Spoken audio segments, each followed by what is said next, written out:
We have had the privilege of being able to place flags along the road outside of the airport when there's the dignified transfer, which means they actually fly the body home in a casket and they bring in an honor guard and everything, and then they transfer the body over and then they do the funeral procession. And you know, it's pretty overwhelming when you're placing 6,000 flags along the road, and you know, you feel good doing it. I mean, it's really impactful, but then when you see the family members pass by you, that's when it really hits home what you're doing. And when you see them looking at you and crying or saluting you for what you've done, it was really incredible.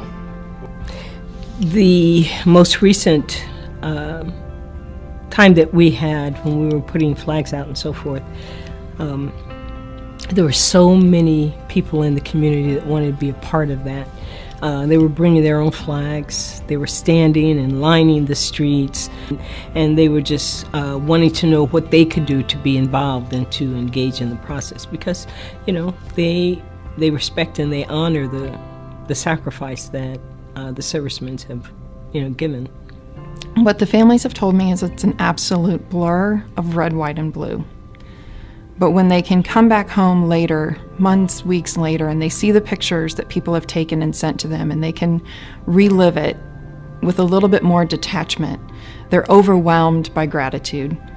To know that their service member was remembered, even if the community didn't know who he was, they came out and they supported that family. It helps them understand that they're not alone. It's a sense of community, where we're all together honoring someone that has given so much service, their time, their life, their efforts for us.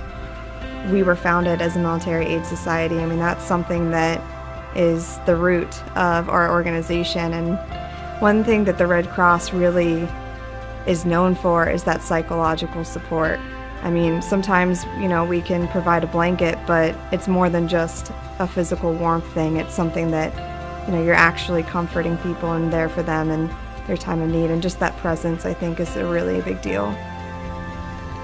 No matter what your political view, when you can drive down the street behind a procession and see the community people coming out in droves and watching the families come and just wave a flag and be somber and appreciate the fact that they're going through probably the toughest week of their life. And our community wants to come out and say, we've got you. It's okay. We're not going to forget who your soldier was.